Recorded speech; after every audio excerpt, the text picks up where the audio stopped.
perpendicular moment arm. So remember, torque equals R cross F. Lots of reminders, flashbacks, nightmares to first semester. Torque equals R cross F. So we just talked about F. It's the perpendicular lever arm, moment arm. Yeah. This is just a question. So you use F1 here. Do you need to account for like F3, like add them or anything? Yes. Okay. So I'm about to do that. I want to do it one at a time. But Okay. of course, there'll be some symmetry to this situation. But yes, I do. So this is just for F1. I do need F3 in a moment. What's my moment arm? Round out my torque expression. Is it V over 2? V over 2 is a good starting point. That's half of the length. But remember, this is at some generic angle. Sine of theta. Yep. Sine of, what did I call it? Theta, yes. Sine of theta. Okay. So throwback to first semester will be important in this topic, so you're going to have to refresh yourself a little bit on our definition of torque. So this indeed is the torque associated with one of the forces, F1. But of course, if you look at the symmetry, the force F3 adds exactly the same turning effect or torque to our overall torque. And so again, we get IAB, B over 2 sine theta. That gives me the total magnitude of the torque in this case, coming equally from each of these two sides. Okay? So what it tells us, when I clean this up, it's obviously trivial, is I A B B sine theta. And this, of course, is the area of this current carrying loop. So I'm going to write it as such, where A, big A now, is just the area of the loop. So now I've got an expression for the magnitude of the torque on a current carrying loop in terms of the amount of current it carries, the strength of the magnetic field that it sits in, the area of the loop. All of these things, as I increase them, the torque effect increases. And then this dependence on the sine of angle theta. So let me just pause there and ask questions. Joseph? That would be the sine of theta, because if you have a moment arm, which is B over 2 in this direction, and then you have some angle theta with the perpendicular, then wouldn't it be the cosine of the theta? So the usual going back and translating angles in ways that you can work with it. So theta is the angle between the B field and the perpendicular to this. What I care about is, let me draw it here in blue. Maybe this is the clearest place I can draw it. What I care about is that distance. So there's B over 2. Let's see, theta is here. So let's see, that translates over to, so this I think is theta up there. Yes, it is. So you just have to trace angles in whatever way works best for you. But if this is the same angle as theta, then this must be, there's B over 2, and this must be the sine of the theta angle. I think that's how it works. Okay? Yeah. Does this apply to different geometries? Or just It does. Turns out it applies to different geometries, not just the rectangular one. The B over 2 is that yellow line, right? Correct. So the B over 2, and then if theta is the, I thought theta is between the. Yeah, so this is, it's like we did with inclined planes in first semester and looking at the angles between normals to things. Just try drawing it in whatever way works for you and translating the angles in similar triangles and see if it works. I'm not going to do it in class, but we can do it after if you want. Sophia? I just have a question. Is there a formula for force on a current carrying wire? Yep. How can you have I times L cross B if L is a length and not a vector? Yeah, it's a little weird. So L in this case is a vector. I mean, we don't usually think of length as a vector, but in this case it's carrying directional information. So the notation is a little bit inaccurate, I agree. But think of it as combination of a length and a unit vector. So it is going to have direction in this case. So would the direction be the direction of the current? Yes, positive current flow. I just had a question. So, A, is that what quantity does that represent? No, like lowercase a. Yeah. Okay, so just look on here. Long dimension of the rectangle is lowercase a. Short dimension is lowercase b. Oh, Yep. So it's a derivation that you have to go through a little bit carefully, okay? There's a few things going on. I think this is correct. Work through it on your own time to convince yourself you've remembered everything about writing a rule, about definitions of torques, moment arms. Work through it in terms of making sure you understand where the angles go when you're doing the lever arm, all of that. Should be okay. Bottom line, which we're going to work with, is this, okay? So now we've understood that the torque depends on these three quantities. Great. If we want to build a more powerful motor, presumably means we want a more powerful torque, a larger torque, increase the current, increase the area, increase the D field. Okay, seems fairly straightforward. What about this sine theta dependence? Okay, so Joseph, you already told us a little bit of the answer, but let's think about it now. The claim is that as I drive the current around in the case that we've talked about, I'm experiencing a force that's upwards here, downwards here. And that's true all the way until I get to that point. Okay? Now what happens at that orientation? Let me go there. Before zero, because Right, there's no turning effect anymore. We still have forces on each side, but now they're paired up collinearly. Collinear, collinear. No net torque. I'd already had this thing moving, and this again was found reminiscent to something we did in mechanics. It had been accelerating in this direction, or at least it had been accelerating. So it had some angular velocity when it reached this orientation. But at that particular instant, there's no torque acting on it. So what's going to happen? It's going to go over, it's going to overshoot, because it had some angular velocity. But as soon as it's overshot that point, what direction are the forces and the torque acting on it? Thank you, Jessica. So it's in the opposite direction.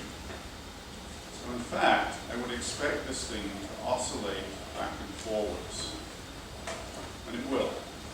Now, if there's no energy dissipation, friction or anything like that, it's going to indefinitely go back and forwards. If I do have energy loss, friction primarily, it will get damped. Not something we address in this course, but if you go on and do 2601, you'll learn a lot about damped oscillatory systems. Okay, so that's interesting. We've got this clear angular dependence, which again I want you to think carefully about because it's easy to get confused. But everything we've described, I claimed, was the basis of a motor. Now, if you bought something, let's say we had electric cars, we do to some extent, and you use this as a motor for your electric car, you might be a little dissatisfied with the result. You'd be going back and forwards continuously. Okay? So how can we address that particular feature? Let's go here. Nice. So there's a clever but extremely simple way of modifying this so you always get the rotation in one sense to build a real motor. And the way it's done, I'm not going to talk about this now, and it's not even maybe particularly necessary that you know how it works, but we will connect our current carrying loop to two contacts, which provide contact with an external potential. And what we'll do is when our loop reaches one of these vertical orientations, we will set up the contacts in such a way that they instantly flip, so that they make contact with the opposite polarity of the potential. And it turns out it's amazingly easy to design that. Maybe an interesting challenge for you. The solution, which has been around forever, is what's in the form of what's called a split ring commutator. Okay? Now, I have another model of this device, which another professor is using in a lecture in 301 Pupin, which I'll bring to class on Thursday, so you can see how this split ring commutator is actually constructed. But punchline is, every time the loop hits a vertical orientation, the connections with the outside world, the power supply, if you will, are reversed. And so, in fact, as I go over here, the force is now in the opposite direction, by which I mean opposite to what it would have been if I hadn't flipped the polarity. And that keeps the torque in the same orientation always. So this allows me to have a motor that only rotates in one direction. So a very smart but very simple way of solving this back and forth inbuilt oscillatory motion for this device. All right, good. So, last week, in fact, and I'm going to wrap up a little before having time to talk about magnetic dipole moments. Last week, you'll remember we talked a little bit in class about how meters to measure current and voltage might work. And I said I'm not going to tell you much about it, but we need to know a little bit more about this phenomenon before we understand how they work. But if you go back and look at many types of, let's say, current meters, ammeters, what you'll see, and I'll bring one to class as a demonstration on Thursday, is essentially something that's just this. It's a current-carrying coil embedded in a magnetic field, and depending on how much current we drive through it, we will exert a certain amount of torque on the coil. Now, in the form of a meter or a galvanometer, as it's generically known, the turning effect is impeded by essentially a spring that tends to want to stop it from turning. So imagine I stuck a spring on down here, and as the thing turned, it stretched the spring. And of course, you know, as I stretch the spring, it exerts a restoring force, and the restoring force is larger and larger the more I stretch the spring. So if I build something in a smart way, I can have this spring kind of resist the increasing turning effect here, and eventually it'll reach an equilibrium. All I need to do is stick a big arrow on the end of this coil and attach it to a calibrated scale, a meter. And if I calibrate this thing appropriately, I can have the deflection due to the torque on this thing, which is being retarded by a Hooke's law-like restoring force from the spring. I can have the deflection be an exact representation of the current passing through the coil. So this is how these early galvanometers worked, and it's the basis of our primitive ammeters and voltmeters. All right, I'm going to stop there. We've learned a lot about the basic phenomena of charges moving in B fields. On Thursday, we'll start to move on to look at calculating B fields, and we'll do a few calculations in class. All right, have a good day. We'll see you soon.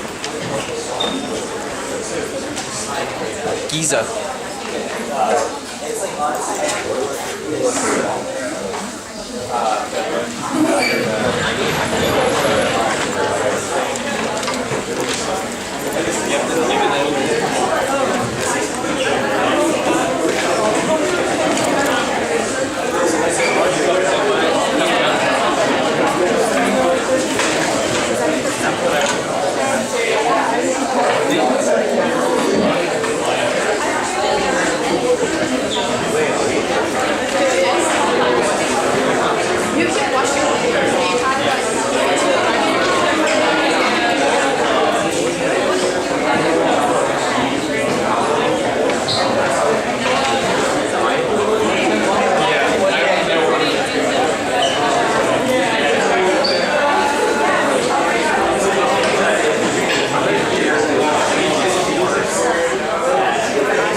this week?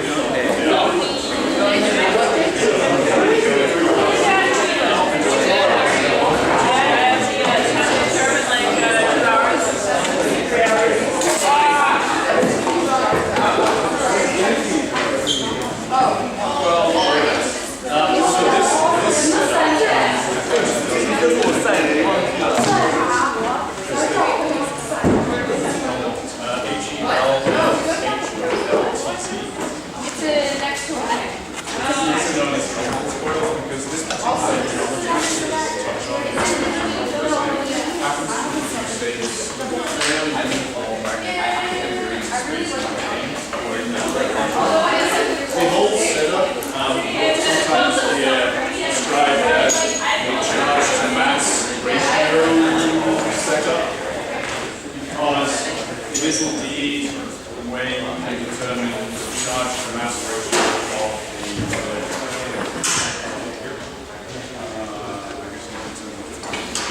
of yeah. Half an hour. I didn't. Weird. I'm feeling a lot of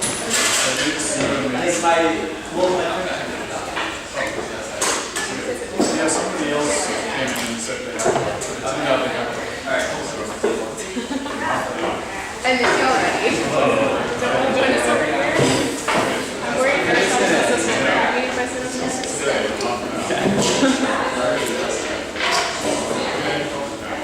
I'll be back like so soon. If you guys come on, we'll have Do you guys use pencils? No, you don't. Do you guys use pencils? I like go all in. Yeah. Last time I did it in China, domestic fruit, and had to. Yep. I don't even know what this is. Okay, I think we're gonna do it. Guys, I got a package. Yeah. Burgers, so it's Italian bread, so it sounds like essentially it's like I don't know if to say erotic but like it's so much more than that. Like it's like they have like the ethically really good. It's really popular and like So it's all this contention. If you start messing around with it, you guarantee you get in trouble right away. but like there's Yep.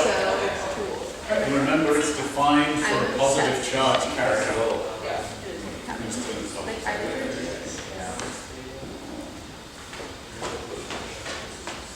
but it's like this like really cool embroidery, but it's like a rock. So it's like